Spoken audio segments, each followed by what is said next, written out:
आने वाली एकादशी ऐसी एकादशी है जो आपको विजय प्राप्त करवाएगी। हाँ जी, अगर आपके जीवन में ब्लॉकेजेस है, आपके कोई भी काम नहीं हो पा रहे, बार-बार कोई ना कोई रुकावट आ रही है, अपॉर्च्युनिटीज़ आ ही नहीं रही या आ रही है तो वो लौट के जा रही है। इंटरव्यू तक आप पहुँच जाते हैं लेकिन आगे सक्सेसफुल नहीं हो पाते।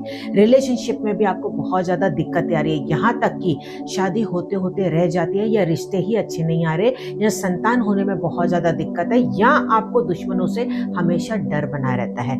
पैसे की बरकत बिल्कुल नहीं हो पा रही चाहे कुछ भी आप कर लें। ऐसे में जया एकादशी आपको बिल्कुल मिस नहीं करनी चाहिए। आज मैं आपको बहुत ही ज़्यादा अचूक और अच्छे उपाय बताने जा रही हूँ जिसको आप करते ही परिवर्तन देख पाएंगे।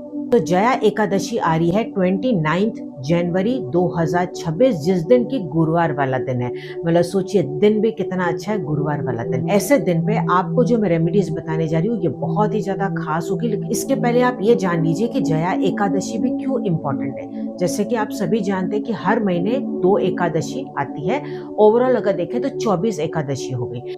उसमें से हर एकादशी का कोई ना कोई एक इम्पोर्टेंस होता है। उसी प्रकार से ये आ रही है जया एकादशी। तो अगर आप विजय प्राप्त करना चाहते हैं, आप जीवन में तरक्की पाना चाहते हैं, आप चाहते हैं कि आपके जीवन में जो स्ट्रगल्स है ये पूरी तरह से खत्म हो जाए, आपके मेहनत के आपको रिजल्ट प्रॉपर मिले, रेमेडी तो मैं बताऊंगी। लेकिन उसके पहले आपके मन में ये भी सवाल हो सकता है कि क्या हमें इसके लिए व्रत रखना पड़ेगा। अगर आप व्रत रखते हैं सबसे बेस्ट, नहीं रख पाते तो भी आप उपाय कर सकते हैं। व्रत अगर आपको करना है तो जैसे कि आप सभी जानते हैं कि जो एकादशी का जो व्रत होता है वो पूरा दिन रखना होता है, दूसरे दिन आपको खोलना होता है। तो यहाँ पे आपको टाइमिंग्स दिख जाएंगे, तो इस टाइमिंग के हिसाब से आप फॉलो कर सकते हैं कि कब आपको अपना व्रत खोलना है। लेकिन अगर आप चाहते हैं कि नहीं सेम डे पे ही आपको खोलना है तो आप रात को खोल सकते हैं। अदरवाइज केवल लंच और डिनर खाएं, बीच में कुछ भी ना खाएं। क्योंकि कई लोगों की बहुत ज्यादा इच्छा होती है कि हम एकादशी का पालन करें लेकिन हम पूरी तरह से नहीं कर पाते क्योंकि मेडिकेशन चल रहा है। तब इन दैट केस आप ऐसा कर सकते हैं। अब आपको मैं बताने जा रही हूँ मेन उपाय जो कि आपको करना है, और यहाँ पे जो मैं टाइम बता रही हूँ ना, इस टाइम पीरियड पे ही आपको ये उपाय करना है। ठीक है, अगर आप नहीं कर पाते तो पूरे दिन में फिर कभी भी कर लीजिएगा, लेकिन इसको पीरियड्स में आप नहीं कर सकते। किसी भी जगह पे किसी भी स्थान पे बैठ के आप कर सकते हैं। लेकिन इसके लिए आपको करना क्या है, आपको तैयार करना है एक पीला दिया। हाँ जी, आपको आटा लेना है।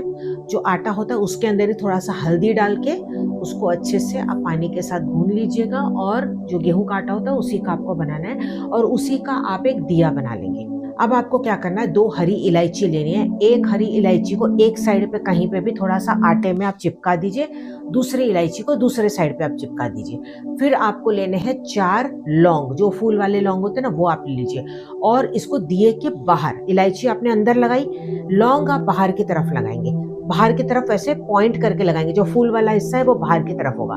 ठीक है, यानी कि इस तरीके से आप उसको पॉइंट करेंगे। एक इधर से डाला, एक यहाँ से डाला, 4 साइड से आप इस तरीके से इंसर्ट कर देंगे, आधा या पूरा कैसे भी आप इंसर्ट करें। अब उसके अंदर आपको जो बाती मर्जी आए आप उसका इस्तेमाल करें। तिल के तेल का इस्तेमाल करेंगे तो बहुत अच्छा, अदरवाइज घी का भी आप यहाँ पे इस्तेमाल कर सकते हैं। अब इसको आपको दिए को जलाने से जस्ट पहले, आपने सब कुछ रेडी कर लिया, जस्ट पहले जो भी आपका इंटेंशन है, यानी कि जो भी आपकी विश है ना, उसको आप प्रेजेंट टेंस में बोलेंगे कि ये मेरी इच्छाएं अब पूरी हो रही है। पूरे विश्वास के साथ आप इसको कीजिएगा और उसके बाद आप इस दिए को जला दीजिएगा। इस दिए को जलते रहने दें। आप चाहे तो अपना कार्य कर सकते हैं, और उसके बाद जब दिया बुझ के हो जाएगा तो आप इसमें से जो भी रेसिड्यू है आप उसको निकाल दें। इसका गोला आप बना दें। अब इसकी छोटी छोटी गोलियां बना के आप चाहे तो मछलियों को डाल दें या ऐसे ही पानी में डाल दें, या इसको आप क्या कर सकते हैं, बड़ा सा गोला इसको बना के आप गाय को भी खिला सकते हैं। और एक तरीका है कि इसकी छोटी छोटी गोलियां बना के आप क्रोज यानी कि कौवे को भी आप खिला सकते हैं। नेक्स्ट जो मैं आपको बताने जा रही हूँ, मैं पावरफुल आपको स्विच वर्ड बताने जा रही हूँ। अगर आपको जॉब मिलने में बहुत ज़्यादा दिक्कत है, कोई डॉक्यूमेंट आपका खो गया है वो आपको नहीं मिल पा रहा है, या आपकी प्रमोशन नहीं हो पा रही, आपकी ट्रांसफ़र नहीं हो पा रही, या बहुत ज़्यादा आपके काम में रुकावट है, तब आपको ये स्विच वर्ड कंटिन्यू बोलते चले जाना है। मन में आप इसको उठते बैठते कभी भी बोल सकते हैं। आप चाहें तो अपने लेफ्ट बॉडी पार्ट पे इसको लिख भी सकते हैं। अगर आप इसको लिखना चाहते हैं तो ग्रीन कलर की पेन से छोटा सा आप लिखेंगे, बड़ा बड़ा आप नहीं लिखेंगे, बहुत ही क्यूट सा छोटा सा लिखिएगा। ठीक है, नहीं लिखना चाहते तो आप इसको चैंटिंग करेंगे, लेकिन आप दोनों भी कर सकते हैं। आप लिख भी लें, आप चैंट भी कर लें, कोई भी टाइम पे इसको कर सकते हैं, लेकिन इसको आप आराम से पीरियड्स में भी कर सकते हैं। इस स्विच वर्ड को इस जया एकादशी से आप तब तक भी कर सकते हैं जब तक कि आपके कार्य नहीं हो जाते। ये आप मैक्सिमम 3 कोई भी विशेष के लिए करेंगे। तो वो स्विच वर्ड है क्लियर डिवाइन एक्शन। मैं रिपीट करती हूँ, क्लियर डिवाइन एक्शन। सभी आपको कैपिटल वर्ड्स में लिखना है। अब जो मैं नेक्स्ट स्विच वर्ड बता रही हूँ ना, ये उनके लिए जिनको लगता है कि कोई भी रेमेडीज उनके ऊपर असर ही नहीं करी। सबके लिए तो काम करती, लेकिन उनके लिए काम नहीं करती। ये कब होता है? जब हमारे कार्मिक जो कर्ज होते हैं, जो डेथ होते हैं, वो बहुत ज्यादा होते हैं, जिसकी वजह से कोई भी उपाय रिजल्ट नहीं दे पाता है। और दूसरा, ये उनके लिए भी काम करेगा जो इमोशनली अंदर से बहुत ज्यादा हर्ट है। किसी ने आपका दिल दुखाया है और आप जीवन में वहीं पे कहीं ना कहीं बार बार अटके हुए, मतलब आपके मन में ना बार बार वही विचार आते रहते हैं, उससे आप निकल ही नहीं पा रहे, जिसकी वजह से जीवन में आप आगे नहीं बढ़ पा रहे। आप खुश रहने की कोशिश करते हैं, आप अपना मन डाइवर्ट करने की कोशिश करते हैं, लेकिन कहीं ना कहीं आपके सबकॉन्शियस माइंड में या अंदर आपके दिल में अभी भी वो दर्द है, वो पेन है। लेकिन इससे क्या होगा? सामने वाले व्यक्ति को फर्क नहीं पड़ रहा है। तो आपको एक्सपेक्टेशन यहाँ पे बंद करनी पड़ेगी। अपना आपको ध्यान रखना है ताकि आप अच्छे से खुश रह के मूव ऑन कर पाओ। अपना ध्यान सबसे पहले रखना है। जो सबसे ज्यादा अपने आप को प्यार करते हैं वही दूसरों को भी आगे जाके प्यार कर पाते हैं। ठीक है, तो आपको करना क्या है? यहाँ पे आपको स्विच वर्ड बोलना है या कंटिन्यू इसको लिखना है।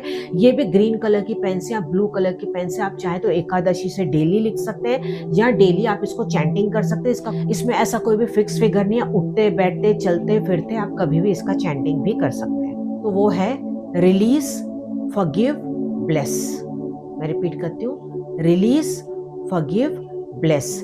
ये भी पूरी तरह से अगर आप लिखना चाहते हो तो कैपिटल में भी लिख सकते हैं। हाँ, अगर आप इसको लेफ्ट बॉडी पार्ट पे नहीं लिखना चाहते, जो दोनों स्विच वर्ड मैंने आपको बताया, तो और एक तरीका ये है कि आप एक कागज ले लें या एक डायरी ले लें। डेली उसमें जब तक आपका मन करे तब तक आप लिखते चले जाएं, या ग्रीन कलर की पेन से या ब्लू कलर की पेन से। बाद में जब आपका मन भर जाए कि आपको लगे कि यहाँ बुक आपकी भर गई या आपकी विश पूरी हो गई, तो उन कागज को निकाल के आप पानी में परवान कर सकते हैं, मिट्टी में दबा के आ सकते हैं। तो अगर आप चाहते हैं कि आपकी इच्छाएं पूरी हो और आप चाहते हैं कि आपका सबकॉन्शियस माइंड भी उसी तरीके से अलाइन हो जाए, तो जो यहाँ पे फिर देखिएगा चमत्कार, लेकिन पूरे विश्वास के साथ कीजिएगा। और जैसे कि मैंने कहा था कि अपने कर्मों पे आपको हमेशा पूरा ध्यान देना है, केवल ही केवल आपको उपायों पे डिपेंड नहीं करना है। ये दोनों चीजें साथ में ही चलती है। वीडियो अच्छा लगे तो जरूर से लाइक और शेयर कीजिएगा, ज्यादा से ज्यादा अपने फ्रेंड्स और रिलेटिव्स के साथ। अगर आप इस चैनल पर नए आए तो सब्सक्राइब जरूर से कर लीजिएगा। अगले वीडियो में, तब तक आप मस्त रहें, खुश रहें, ईश्वर करे कि आपकी हर इच्छा पूरी हो। नमस्कार।